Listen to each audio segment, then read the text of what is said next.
Geliefdes, ons toetrede tot vanmôre se erediens kom uit die baie bekende Gesang 505 en ons sing daar saam strofes 1.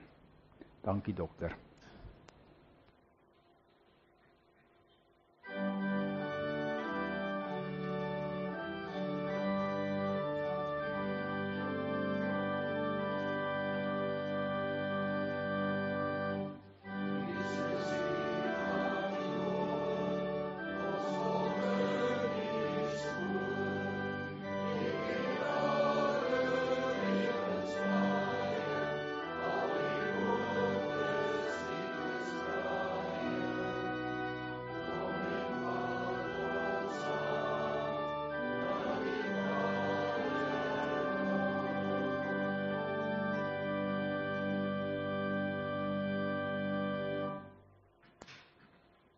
Geliefdes, geseënd is die wat weet hoe afhanklik hulle van die Here is, want aan hulle behoort die koninkryk van God.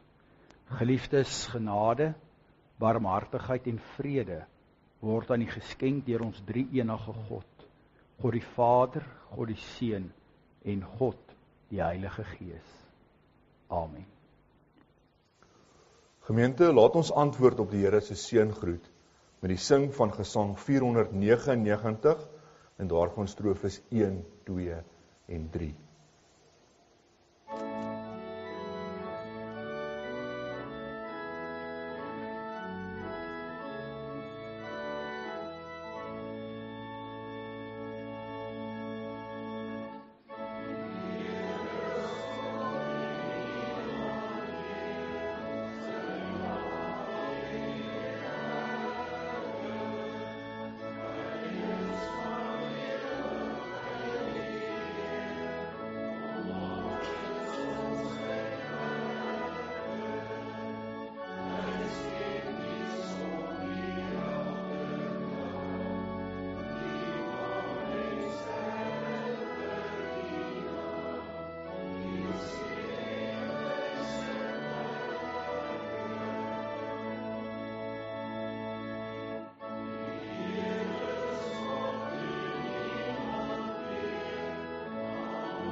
Geliefdes, ons gaan vanmôre die Here se woord oopmaak en ons gaan saam lees uit die Ou Testament, daar uit die boek Jona.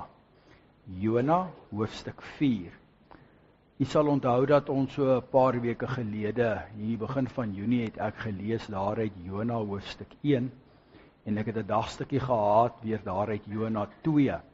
En u sal onthou dat daar uit Jona 1 gesê dat ons voel ook baie kere soos 'n ou Jona, dat ons ook soms net wil weghardloop en dat ons ook dinge in die lewe nie altyd verstaan. En daar uit Jona 2 het die gedagte na vore gekom dat juis in moeilike omstandighede en tye ons moet nader tot God in gebed, dat ons met die Here moet praat.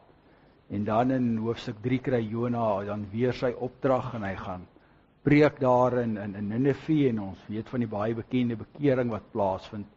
En dan hier in Jona 4 lees ons dan nou van die gesprek wat Jona met God het en God se antwoord tot Jona. Maar voordat ons dit gaan saam lees, terwyl ons so sit, kom ons sluit ons oë in gebed. Ons hemelse Vader, Here, dis weer vir ons 'n groot voorreg om vandag u woord te kan oopslaan. Ja, Heer, u woord is inderdaad vir ons 'n spieelbeeld. Baie kere benader ons u woord maar as 'n dowwe spieelbeeld, want ons wil nie graag onsself in die woord raak sien nie. Ons kram ook maar baie weg van ons menswees. Maar die boek Jona hier spreek ons as mens diep aan. Dit raak ons, Here, want ons sien ook maar baie van Jona in onsself raak. En daarom bid ons, Here, dat u ook vanmôre ook hard en duidelik met ons elkeen sal praat vanuit u woord. Vader, ons bid vir hierdie gemeente, vir elkeen wat vanmôre hier teenwoordig is, maar in die besonder, Here, vir hulle wat nie hier kan wees nie. Ons dink aan hulle, Here, wat siek is, want daar's baie van ons broers en susters wat siek is as gevolg van die griep. Maar daar is ook baie, Heer, wat besig is om te herstel na behandelings, wat wag op behandelings, Heer, wat wag op dokterbesoeke, en wat ook in hospitale is. Ag Vader, u ken elkeen se omstandighede, en daarom bid en pleit ons, dat hulle u teenwoordigheid, u liefde, u genade en barmhartigheid, ook in hulle lewe daar in die omstandighede sal ervaar. Want Here, ons moet ook erken, dat U is 'n God wat barmhartig is, wat genadig is, wat vol liefde en trou is en ongelooflike geduld met ons het. Vader, maar ons vergeet baie kere, dat U ook 'n God is wat vermaanend is. U stel ook bepaalde eise aan ons, U het ook bepaalde verwagtinge en ideale, en Heer, ons weet, ons stel ook so baie kere te leer. Daarom pleit ons ook vanmôre, wees ons genadig, en vergeef ons dit, Here. Lei ons deur die Gees en deur die waarheid van U woord. Maar Vader, ons dank U ook weer eens, dat ons as 'n geloofsgemeenskap U kan ken, en ons dank U, Heer, vir U bemoeienis met ons. Maar ons bid nie net vir hierdie gemeente nie, Here, ons bid ook vir U kerk hier op aarde, vir elke denominasie, elke gemeente, Heer, waar U woord suiwer en reg verkondig word. Ons bid, Heer, ook vir daardie bekering van hierdie wêreld, wat om tans maar deur die eeue heen, maar in chaos bevind as gevolg van die sondeval. Maar Heer, ons bid, seën die verkondiging van U woord, en ons bid dit in die naam van ons Heer, Jesus Christus. Amen. Broers en susters, ons lees dan saam daar uit Jona hoofstuk 4, die opskrif hier in die 2020 vertaling is, Jona in gesprek met God. Maar dit het Jona erg ontstel, en hy het kwaad geword. Hy bid toe tot die Here en sê, ag Here, is dit nie wat ek gesê het toe ek nog in my land was nie? Daarom het ek vroegtydig na Tarsus gevlug, want ek het geweet dat U 'n genadige, barmhartige God is, geduldig en oorvloedig in troue liefde. 'n God wat berou het oor die onheil. Here, neem dan nou maar my lewe van my weg, want dit is vir my beter om te sterf as om te leef. Daarop sê die Here, is dit reg dat jy kwaad is? Jona het by die stad uitgegaan en aan die ooste kant gaan sit. Daar het hy vir hom 'n takskerm gemaak en daaronder in die skaduwee gaan sit, sodat hy kon sien wat met die stad gebeur. Toe het die Here God 'n kasterolieplant beskik om oor Jona op te kom, vir 'n skaduwee oor sy kop en om hom van sy onvergenoegdheid te bevry. Jona was baie bly oor die kasterolieplant, maar met dagbreek die volgende môre het God 'n wurm beskik. Dit het die kasterolieplant binnengedring en dit het verlep. Teen sonop het God 'n gloeiende oostewind beskik, en toe die son op Jona se kop bak, het hy duiselig geraak en gewens hy gaan dood. Hy het gesê, dit is vir my beter om te sterf as om te leef. Toe sê God vir Jona, is dit reg dat jy kwaad is oor die kasterolieplant? Hy het geantwoord, ek is tereg tot die dood toe kwaad. Toe sê die Here, jy is besorg oor die kasterolieplant, waarmee jy geen moeite gedoen het nie, en wat jy nie laat groei het nie, wat oornag opgekom het, en oornag tot niet is. Maar ek mag nie besorg wees oor Ninive nie, die groot stad waarin al meer as 120.000 mense is, wat die verskil tussen regs en links nie ken nie, en ook nog baie diere.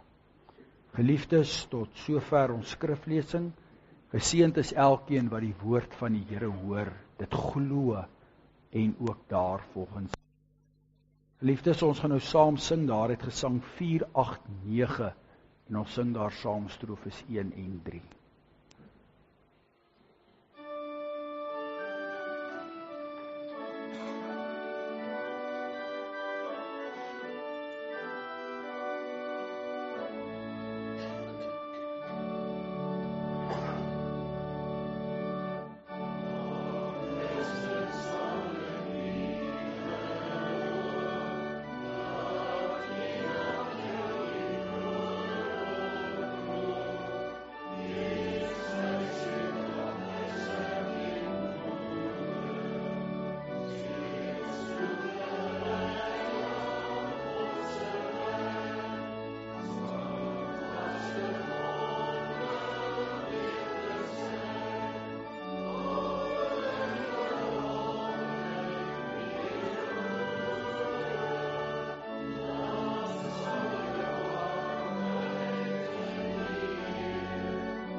Geliefdes, ons teksvers tot volgens se prediking kom wel uit die Nuwe Testament en daaruit Matteus hoofstuk 12, daar in vers 41, waar ons lees waar die Here Jesus verwys het na die mense van Ninive, na vraag van die Fariseërs, die skrifgeleerdes, hulle het 'n teken gesoek.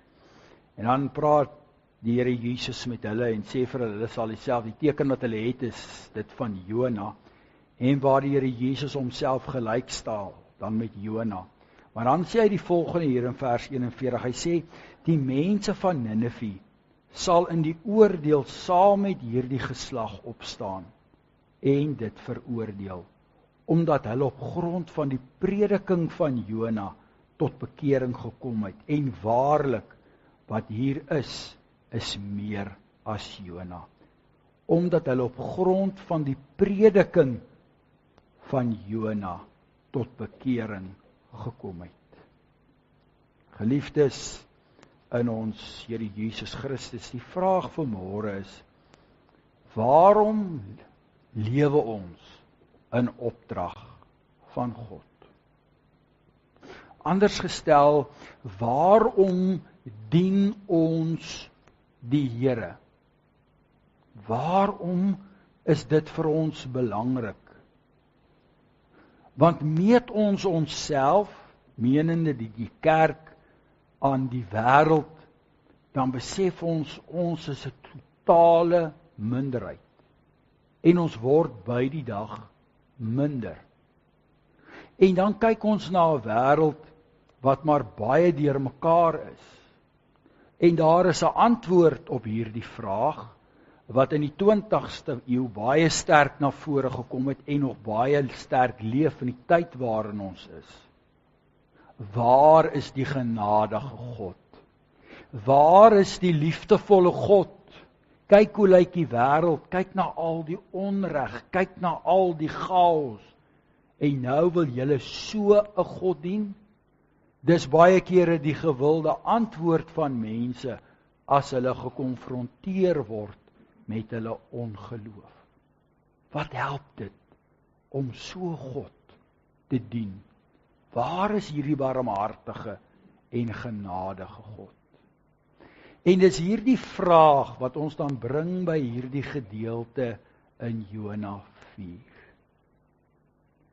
Want dis nogal interessant dat Jona in teenstelling is met hierdie gedagtegang van die moderne tyd waarin ons leef. Jona het 'n probleem met 'n genadige, liefdevolle God. Jona is ontstel. En as 'n mens gaan kyk na die oorspronklike taal, dan kom 'n mens agter dat hy nogal redelik omgekrap was. En ons kan onsself ook daarmee vereenselwig. Ons het daarvan gelees in hoofstuk 1. Ons het gesien wat met hom gebeur het in hoofstuk 2. Die arme man is deur soveel trauma. Hy wou van die Here se opdrag wegkom. Want het ons vir mekaar enkele weke gelede gesê, want dit het vir hom op geen manier sin gemaak nie. Ninive was 'n heidense stad. Dit was vyande van God se volk. Waarom wou die Here hulle tot bekering bring en die kans dat hulle tot bekering sou kom was gering. God wou hulle verwoes. God moes hulle verwoes. Hulle het verdien om vernietig te word. En nou word hy hierdie moeite aangedoen om te reis na 'n ver land. En wie is hy? Wie is hy as Jona? En dan in sy wegvlug word hy oorboord gegooi en deur 'n groot vis ingesluk. En dan besef hy het 'n probleem. En in sy krisis bid hy tot God. En sou mens kon sê, kom Jona in 'n sekere sin tot bekering. Want in hoofstuk 3 herhaal die Here die opdrag. En Jona is gehoorsaam. En ons lees dat dit 3 dae sou neem om deur Ninive te reis. Maar hy vat 'n dagreis. 1 dag. En hy preek. Hy kondig aan nog net 40 dae en die Here verwoes Ninive. Nog net 40 dae. En Ninive word verwoes. En ons sou kon meen, net soos Jona, dat hierdie eintlik maar onsinnige woorde is. Wie sou tog ooit daarop ag slaan? En wat lees ons? Wat gebeur? Hierdie volk kom tot bekering. 120.000 mense kom tot bekering. Selfs die koning kondig aan dat mens en dier niks mag eet of drink nie. Hulle moet oorgaan in 'n oomblik van rou, diepe berou, 'n diepe besef van hulle sonde. En so besluit God om die stad nie te verwoes nie. Jona, as Jona sou stop by hoofstuk 3, sou 'n mens kon sê dat Jona sekerlik die mees suksesvolste prediker in die geskiedenis van alle tye was. Die kortste preek in die geskiedenis. Nog net 40 dae. Bekeer julle. En 120.000 mense kom tot bekering. Kan jy self indink in die tyd waarin ons leef? As daar enkele woorde gepreek sou word en 'n stad soos Pretoria tot bekering sou kom. of enige groot stad in die wêreld. Dit sou ongelooflik wees. Ja, iemand skryf by geleentheid dat Jona in 'n sekere sin meer suksesvol was as die Here Jesus self. Maar dit moet mens natuurlik verstaan binne 'n bepaalde konteks en so later daarby kom. En die mens sou eintlik verwag het dat Jona dat hy vreugdevol sou wees, dat hy dankbaar sou wees, dat hy 'n loflied sou sing tot eer van God vir hierdie groot wonder, vir hierdie seën op sy arbeid. Maar nee, Jona is teleurgestel. Hy's kwaad. En nou antwoord hy die Here ook so mooi met 'n teksgedeelte wat ons vind in die teksgedeelte daaruit Eksodus 34 en ek wil dit vir u lees. Waar die Here by Moses verbygaan, dis nou net na die gebeure waar Moses die 10 gebooie, die kliptafels, tablette stikkend gegooi het en hy dit toe weer moes gaan uitkap het met baie moeite en hy weer op is teen die berg en ons lees, die Here gaan by hom verby en dan lees ons daar in vers 6, die Here het reg voor hom verby gegaan en uitgeroep, die Here, 'n barmhartige en genadige God, geduldig, oorvloedig in troue liefde en waarheid. Met ander woorde, Jona herhaal hierdie woorde, baie bekende woorde uit die lewe van Moses. Maar hy stop net daar, want in vers 7 lees ons, want troue liefde vir duisende bly handhaaf, wat skuld oortredinge en sonde vergewe, maar wat beslis niks ongestraf laat nie, wat vir die sonde skuld van ouers, kinders en kleinkinders laat boet, ook die 3de en 4de geslag. Hier lees ons ook van die God van regverdigheid, van geregtigheid, die God wat inderdaad die sonde bestraf en oordeel. En geliefdes, dis vreemd, dis hierdie teenstrydigheid.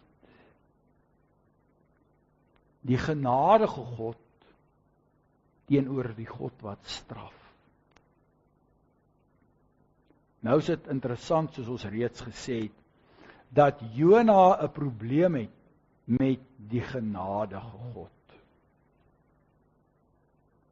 Jona het die oordeel gesoek. Hy gaan buite die stad en hy maak vir homself 'n skerm om te beskerm teen die hitte, om dit te aanskou. Dit word nie hier geskryf nie, maar Jona het sekerlik iets verwag soos uit die dae van Sodom en Gomorra. Hy sit en wag daar met opwinding, met afwagting. Die oordeel van God sal kom. Die vyand van God se volk sal verslaan word. Maar dit gebeur nie. Dat God hierdie volk inderdaad begenadig, is waar. En dit maak vir Jona nie sin nie. Maar weet jy broers en susters, ons as mens, praat nou oor die algemeen, is maar soos Jona. Die mens hou van chaos. En ons sien dit telkens raak. In die Bybel is daar duidelike voorbeelde daarvan. Dink maar aan Adam en Eva en die ideale toestand, saam in die teenwoordigheid van God. Die ou duiwel kom en verkoop chaos. Hy oortuig die mens dat hy in beheer sou wees en selfs beter as God sou kon wees. En dan skep die mens vir homself ongemak met die maak van klere van vye blare en hy gaan kruip weg. Dis wat die sonde bring. En die mens is gemaklik daarin. Dink maar net aan die gebeure direk daarna, tussen Kain en Abel. Dink maar aan Josef en sy broers. Dink maar aan Jakob en Esau. Dink maar aan die volk destyds in die woestyn.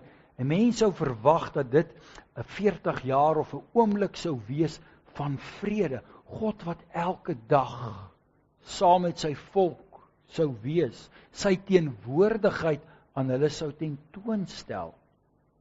Maar helaas, keer op keer kom daar 'n oomblik van chaos, 'n oomblik van wanorde, van sonde, waar die volk in opstand kom en kwaad is vir God en kwaad is vir Moses. En ons lees van tragedies wat plaasvind. En so lees ons van die geskiedenis daar in die beloofde land ook. Een van die boeke wat dit die beste na vore bring is die boek Rigters. Ons lees dit gaan goed. En soos die ou mense gesê het mos, dit moenie vir te lank te goed gaan nie, dan lees ons daar is weer 'n terugslag. En dan geliefdes, kom ons by die Nuwe Testament en ons kom by die Here Jesus. En die mense sou verwag met die koms van die Messias dat daar vrede sou kom. Maar die mens is ongelukkig. Die mens kom in opstand, soveel so dat die meerderheid, die massas op die einde skree, kruisig hom. Ons lees verder in die Nuwe Testament van die vervolging van die kerk en van die chaos. Die meerderheid van die wêreld is 'n plek van wanorde en chaos. En so gaan ons deur die geskiedenis heen. En as ons ook maar fokus op die geskiedenis van ons eie voorsate, ons land, dan sien ons dit so duidelik raak. As jy so terugdink oor u lewe, en hier's 'n klomp generasies wat hier vanmôre verteenwoordig word, was daar nou werklik regtig 'n oomblik, 'n jaar, wat ons sou kon sê, dit het regtig goed gegaan op alle terreine? Nee. Daar was altyd 'n krisis. Of dit die oliekrisis was, en of dit 'n oorlog in die Midde-Ooste was, en of dit 'n Tweede Wêreldoorlog was, of daar 'n oorlog op die grens was, of daar krisis was in die 80er jare. Noem dit maar op, daar was altyd een of ander krisis, daar's altyd een of ander probleem, situasie. En ons as wêreldlinge en wêreldburgers is eintlik baie gemaklik in 'n wêreld van wanorde. Ons is so tipies Jona. Ons het ook maar 'n probleem met die barmhartige en genadige en liefdevolle God. En nou kom die Here, en ons lees van die gebeure in my dae, die 83 vertaling, u sal dit onthou as die komkommerplant. Dit het vir my baie keer in die sin gemaak, die gedagte van die komkommerplant nie. Want die beeld wat ek het van 'n komkommerplant is nie hierdie groot boom nie.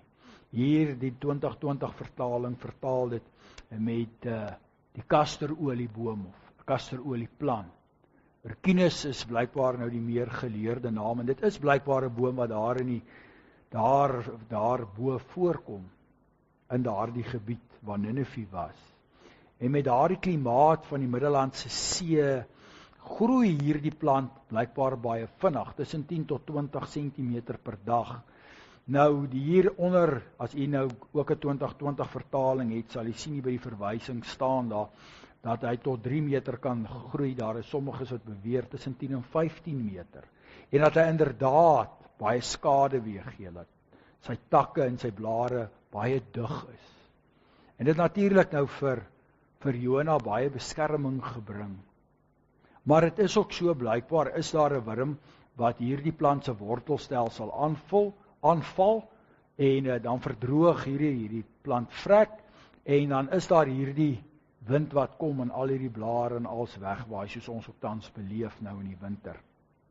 Met ander woorde, natuurlik gesproke, dit is wat gebeur. Maar die wonder hier is dat dit so vinnig gebeur. Hierdie plant wat so vinnig opgaan en dan so vinnig tot niet gaan. En dan lees ons hier vir 'n tweede keer dat dit Jona ewig ontstel. Dit is ontsteld maak. Hy's kwaad. Hy wil sê weer, hy wil liewer sterf. Dit maak nie vir hom sin nie. Hy is kwaad oor dit wat met hom gebeur, die ongemak wat hy beleef. Maar nou antwoord die Here hom, deur hierdie wonder. En hy sê ook vir Jona, jy raak nou ongelukkig en kwaad. Oor 'n plant wat jy nie geplant het nie, wat jy nie versorg het nie. En wat dood gegaan het, en jy kom in opstand. Nou die van u wat lief is vir tuinwerk, weet hoeveel tyd en moeite en liefde daar in 'n tuin gaan, in 'n mooi tuin. Net soos daar ook baie tyd en baie moeite ook ingaan by hierdie gemeente, om hierdie tuin ook te laat lyk soos wat hy lyk. Dit is my so mooi, so terloopse opmerking nou die dag, praat met iemand, en maak die persoon die opmerking, o ja, dis daardie gemeente met die mooi tuin. Dit vat baie tyd en baie moeite. Nou Jona het geen hand daarin gehad nie. En hy is ongelukkig. Jy weet hoe ongelukkig u raak, as u die oggend wakker word op 'n wintersoggend. Ons hier in die noord ken dit nie eintlik nie, maar daar is ryp. En die plante het doodgeryp. Wat probeer die Here vir Jona sê? Jona, ek is besorgd oor Ninive. Die Here ken elkeen in Ninive. Hy weet, daar is 120,000 mense. Hy weet, daar is diere. Hy weet, daar is kinders. Hy sê self hier, hierdie mense het hulp nodig. Hulle weet nie die verskil tussen links en regs nie. Hulle het tot bekering gekom. Hulle het hulle self bekeer tot die lewende ware God. En jy raak daaroor ongelukkig. Laat 'n mens so dink aan daardie gebeurtenis daar in die profeteboek Jeremia hoofstuk 45 waarop Baruk hang of nou, hoe mense dit wil vertaal daar in die Hebreëus, ook mos in opstand kom met die Here en vir die Here sê, ek het nou genoeg gehad, en dan sê die Here vir hom, wat ek geplant het, druk ek uit, en wat ek gebou het, slaan ek plat. Hoe dink jy moet ek voel oor die sonde van my volk, en jy raak ongelukkig? Wat wil die boek Jona ons leer? Die boek Jona, geliefdes, gaan nie net oor 'n stad in die geskiedenis, oor Ninive se bekering nie. Dit gaan oor veel meer as dit. Dit gaan oor God se bemoeienis, God se besig wees met die mens. En in die eerste plek in hierdie profeteboek, klein profeteboek, is Jona. As Jona vir ons 'n werknemer sou wees, sou ons hom lankal afbetaal en weggejaag het. Sê, vat jou goed en loop. Jy wil nie werk nie. Jy stel nie belang nie. Of, jy's te dom en onnosel, loop net. Maar die Here doen dit nie. Die Here los vir Jona nie. Ongelukkig weet ons nie wat verder met Jona gebeur het nie. Maar tog belangrik dat die Here Jesus verwys in die Nuwe Testament na die prediking, na die opdrag. Jona se lewe het 'n doel gehad, al het Jona dit nie verstaan nie. Hy moes maar enkele woorde gaan spreek het, en hy doen dit ook so halfhartig met 'n dagreis in Ninive. Maar wat is die kern, die inhoud van Jona se prediking? Die genade van God bekeer julle, maar ook die oordeel van God, die geregtigheid van God. Geliefdes, en is dit nie maar presies wat die Here Jesus ook kom doen het in die Nuwe Testament nie? Ons dink aan sy voorganger Johannes die Doper, wat hoeveel keer die mense oproep tot bekering. Gaan kyk na julleself. Besef waarmee is julle besig. Kom in ontmoeting met die lewende God. moenie te selfversekerd wees nie. Maar dit is so tragies dat die Here se eie volk nie gehoorsaam was nie. Nie eers na die Messias wou luister nie. So min sou tot bekering kom. Nee, die massa sou skree, kruisig hom. Deur Jona het God destyds sy volk ook aangespreek. Jou Israeliete, die Jode soos ons hulle ken. Ons vergeet dit en baie keer al daarna verwys. Die verbond, daar word baie gepraat oor die verbond van God, maar daar's een aspek van die verbond wat nogal ongelooflik interessant is, en baie keer in my persoonlike belangstelling ook prikkel, waar die Here gesê het, sodat julle ook 'n seën kan wees vir ander nasies. God maak dit duidelik, dat hy bemoeienis maak met die mens as enkeling, met sy volk, maar ook met ander. En so lees ons dit ook so mooi in die Nuwe Testament, as die Here Jesus kom. Ons lees ook waar die Here Jesus bemoeienis maak met soveel enkelinge, met soveel mense in nood, in bepaalde omstandighede. En wat sê hy so baie kere? Hy sê, gaan heen en moenie langer sondig nie. Hy kom wys die genade, die barmhartigheid van God. God se geduld en God se liefde met die mens. Maar die Here Jesus maak dit ook baie duidelik, dat God 'n God van geregtigheid is.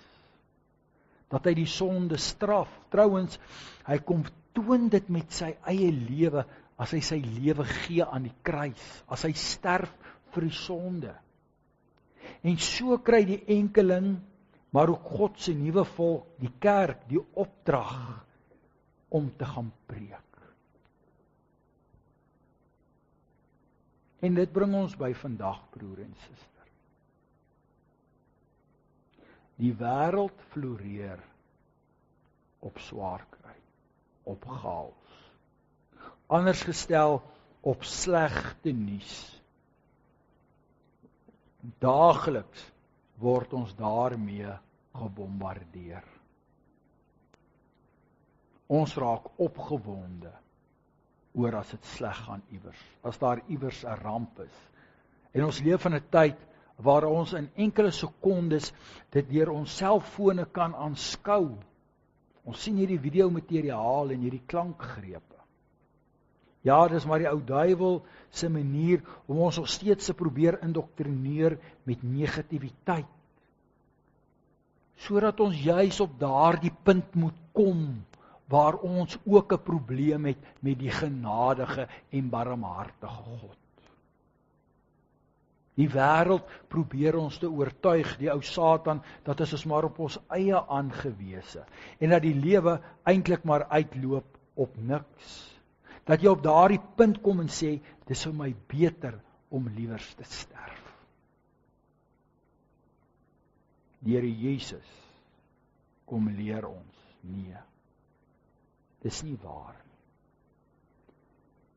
Die kerk se opdrag is om die woord van God te verkondig. Die liefde, maar ook die geregtigheid van God. En dit kan baie kere vir ons ook maar voel as kerk, net soos vir Jona, ag wat help dit, en ons doen dit baie kere ook maar halfhartig. Dit is so tragies om te sien dat die kerk, en ons praat hier oor die algemeen, baie kere meer tuis begin voel binne die wêreld, en die wêreld begin napraat, om vir mense te sê wat mense graag wil hoor, terwille van getalle en wat nog meer. Nee, die opdrag is om die woord van God te verkondig. Al lyk dit vir ons baie kere, of dit nie sin maak nie, of dit nie impak het nie. Maar geliefdes, gaan kyk 'n mens weer met 'n ander oog na die Here Jesus Christus, en 'n mens gaan kyk na die evangelies. Mens gaan kyk na die sendingreise van Paulus, en mens sien wat gebeur in die vroeë kerk. en die verandering wat die verkondiging van die evangelie teweeggebring het. Dit was ongekend. Dis ongelooflik. So iets het nog nooit gebeur en daarom is Here Jesus Christus se boodskap, die evangelie, baie sterker en kragtiger as die van Jona destyds. Iemand het by geleentheid gesê, gaan heen en gaan verkondig die evangelie en as dit nodig is, gebruik woorde. Dit is die manier hoe ons leef. Dit sluit so mooi aan by Dominee Skriek se prediking verlede Sondag. Daardie seentjie, as ek reg onthou, daai uit Johannes 6 wat kom met die ou 2 visse en die 5 broodjies. Die bietjie wat hy het, bring hy. Hy dra by tot die wonder. In die oë van die wêreld, in die oë van die mense, was dit niks. Sekerlik, ek het baie ook daar gestaan, na die kind gekyk en gelag. En daarom moet u en ek nooit twyfel aan die aandeel wat ons het in God se plan met ons as sy kerk nie. 'n Mens besef baie keer nie die waarde van woorde nie. Ons is so geneig om te fokus op woorde wat seer maak. Ons doen baie moeite baie kere daarmee om mense terug te kry of om mense seer te maak. Maar ons moet meer moeite doen met die verkondiging en die leef van die evangelie. Ek self het dit ook al soveel keer in die bediening ervaar as predikant, waar 'n lidmaat 'n opmerking maak, of 'n boodskap stuur, of iets vra, of iets doen. En waar mens besef, waar die Here antwoord gee op dinge waarmee mens geworstel het, of dinge waarmee mens oor getwyfel het. Hoeveel keer het dit ook nie in u lewe al gebeur, dat 'n persoon ook 'n verskil in u lewe gemaak het nie. Dalk deur net 'n beker koffie of 'n koppie tee vir u te bring op 'n bepaalde stadium. Dis ook maar ons manier om ook mense te ondersteun en wat deur krisisse gaan. Ons vat gewoonlik iets om te eet. Ons bring iets, ons probeer iets doen om mense te probeer bystaan.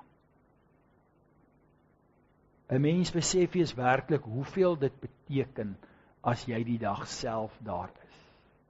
Jona was nie in Ninive se skoene nie. Maar daardie woorde het vir daardie mense, vir daardie 120,000 soveel beteken dat hulle gered is. En die Here Jesus verwys daarna. Hy bevestig dat hulle gered is.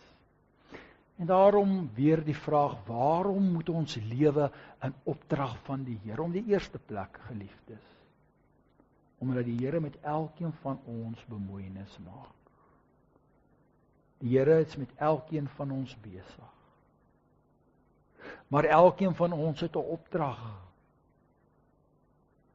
om die woord van die Here te gaan verkondig.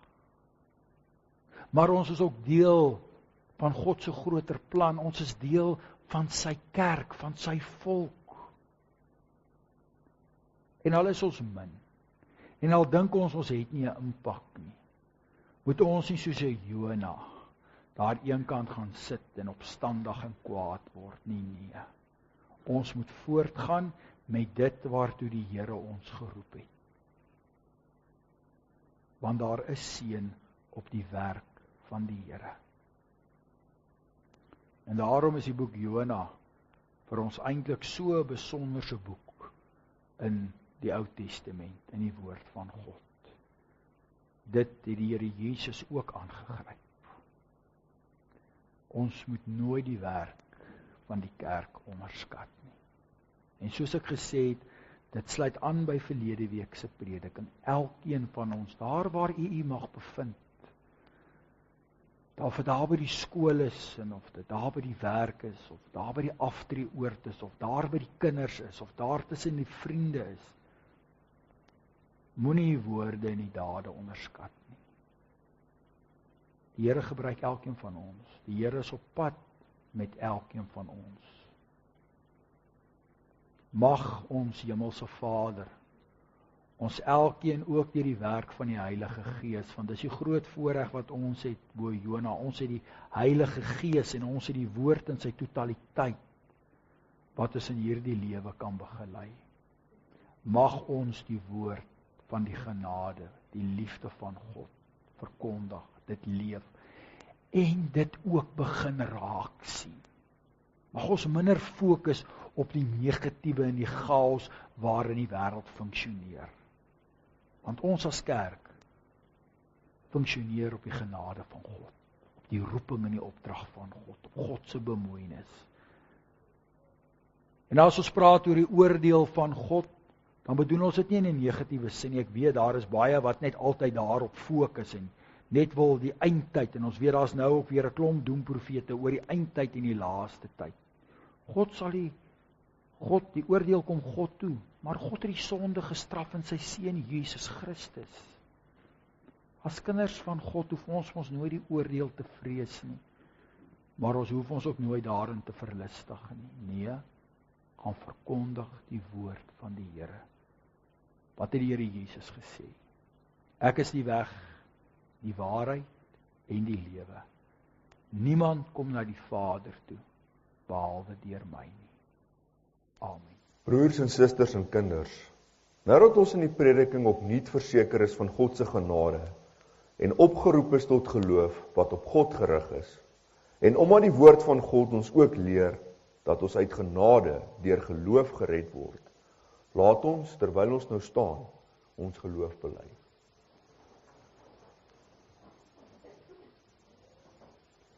Ek glo in God die Vader, die Almagtige, die skepper van die hemel en die aarde, en in Jesus Christus, sy enige gebore seun, ons Here, wat ontvang is van die Heilige Gees, gebore is uit die maagd Maria, wat gelei het onder Pontius Pilatus, gekruisig is, gesterf het en begrawe is, en ter helle neergedaal het, wat op die 3de dag weer opgestaan het uit die dode, wat opgevaar het na die hemel en wat sit aan die regterhand van God, die Almagtige Vader, vanwaar hy sal kom om te oordeel die wat nog lewe en die wat reeds gesterf het. Ek glo in die Heilige Gees. Ek glo aan 'n heilige, algemene Christelike kerk, die gemeenskap van die heiliges, die vergifnis van sondes, die opstanding van die vlees en 'n ewige lewe. Amen. Jy kan weer sitplekke inneem.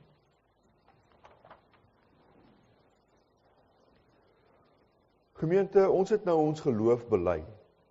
Kom ons gaan leef nou ook uit dankbaarheid hierdie geloof uit in die wêreld daar buite. Kom ons luister aandagtig uit Deuteronomium 5 hoe ons dit moet doen. Die Here het gesê, ek is die Here jou God wat jou uit Egipte, uit die plek van slawerny bevry het. Jy mag naas my geen ander gode hê nie. Jy mag nie vir jou 'n beeld of enige afbeelding maak van wat in die hemel daarbo of op die aarde hieronder of in die water onder die aarde is nie. Jy mag hulle nie vereer of dien nie, want ek die Here jou God, hy is onverdeelde trou aan my. Ek reken kinders die sondes van hulle vaders toe, selfs tot in die 3de en die 4de geslag van die wat my haat. Maar ek betoon my liefde tot aan die 1000ste geslag van die wat my liefhet en my gebooie gehoorsaam. Jy mag die naam van die Here jou God nie misbruik nie, want die Here sal die een wat sy naam misbruik nie ongestraf laat bly nie. Jy moet die Sabbatdag so deurbring dat jy dit heilig hou, soos die Here jou God jou beveel het. 6 dae moet jy werk en alles doen wat jy moet, maar die 7de dag is die Sabbat van die Here jou God. Dan mag jy geen werk doen nie. Nie jy of jou seun of jou dogter, of die man of vrou wat vir jou werk, of jou bees of jou donkie, of enige dier van jou, of die vreemdeling by jou nie, sodat jou werksmense kan rus soos jy. Jy moet daaraan dink dat jy in Egipte 'n slaaf was, en dat die Here jou God jou met sy groot krag en met magtige dade daaruit bevry het. Daarom het die Here jou God jou beveel om die Sabbatdag te onderhou. Eer jou vader en jou moeder, soos die Here jou God jou beveel het, dan sal jy 'n lang lewe hê en sal dit goed gaan met jou in die land wat die Here jou God vir jou gee. Jy mag nie moord pleeg nie. Jy mag nie egbreek pleeg nie. Jy mag nie steel nie. Jy mag nie vals teen 'n ander getuig nie. Jy mag nie iemand anders se vrou begeer nie. Jy mag nie sy huis begeer nie. Ook nie sy grond, sy slaaf of slaafin, sy bees of donkie, of enigiets anders wat aan hom behoort nie. Ons het gehoor hoe ons uit dankbaarheid moet gaan leef. Kom ons vertrou onsself in die gebed aan die Here toe. Ons sing nou, staande, ten slotte en biddende, uit Gesang 267, strofes 1, 2 en 3, ook 4, waarna ons bly staan vir die uitspreek van die seën. Na die seëngroet sing ons dan saam uit Gesang 505 en daarvan strofes 4.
Geliefdes, ontvang die seën van die Here en gaan in sy vrede.